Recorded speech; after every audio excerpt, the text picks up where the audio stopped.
Alors bonjour, ici Bruno Tremblay pour le RPG A Week. Bon, j'avais une question, mais il y a monsieur, disons, c'est sur le Discord des aventureux, il y a Pepsi quelque chose qui a demandé des conseils pour être maître de jeu. Alors, la question de cette semaine, c'est quels sont vos conseils pour les tout jeunes maîtres de jeu? Tu sais, du monde qui ont pas fait ça encore, du monde qui se demande, bon, ok, par où je commence? Est-ce que... Moi, je vais commencer par ma réponse. Vous le suivrez, puis vous taguerez, vous mettrez votre lien dans les commentaires en dessous. Ça va être en bas là. Ça va être une bonne chose, comme ça, il va pouvoir suivre, je vais lui laisser le lien. Moi, personnellement, ce que j'ai comme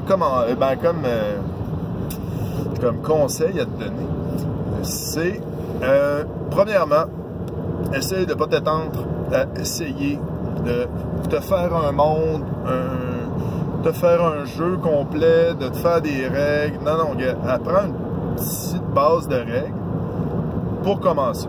Tu sais, je veux dire, prends un jeu de rôle simple, je sais pas, Donjon Dragon, tu sais, il me semble que tout le monde connaît ça quasiment. Tu sais, c'est des bases, comme ça tu peux partir avec quelque chose de connu. C'est sûr qu'il y en a des plus simples qui existent, il y en a des plus compliqués qui existent, mais tu commences par ça. Tu commences par le début, par un petit truc simple. 2. Tu prends, je sais pas à quel point tu as de l'imagination, Monsieur Pepsi, mais tu te prends une quête préparée. Tu la lis une fois, 2 fois en prenant des notes. Genre, ok, tel truc, tel truc, tel truc. Ça, je pense que c'est pas mal le mieux aussi.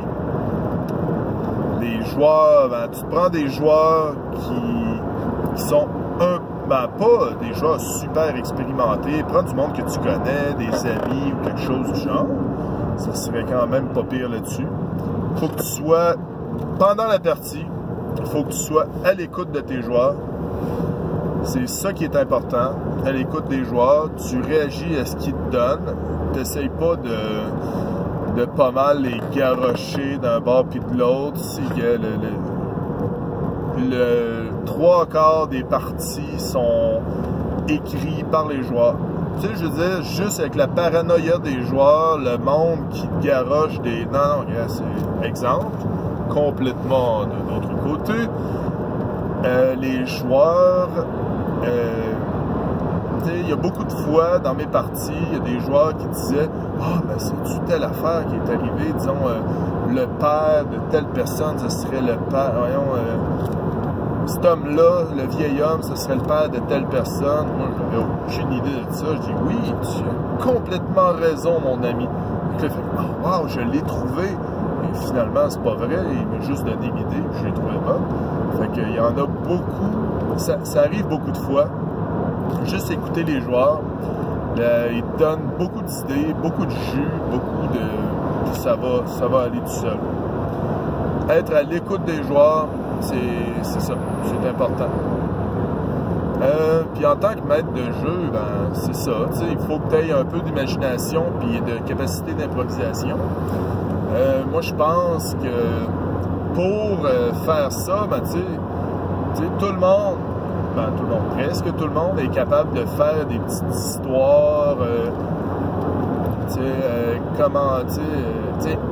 à qui c'est pas arrivé de écouter un film puis dire « Ah, moi j'aurais fait finir ça de telle façon. » Au moins, tu sais, ça prouve que tu as de l'imagination puis que tu as de la capacité d'adaptation au point de vue de l'histoire. Fait que c'est pas mal ça. Je suis pas habitué de faire des vidéos très longues, alors je vais couper ça là. Fait que vous pouvez mettre le commentaire, les conseils de jeu en bas ici. Puis il va lire ça, il va écouter ça. Je pense que ça serait quand même une bonne idée. Puis c'est ça. La question de cette semaine, je récapitule. Des conseils à donner à quelqu'un qui veut être maître de jeu. Alors, bonne journée!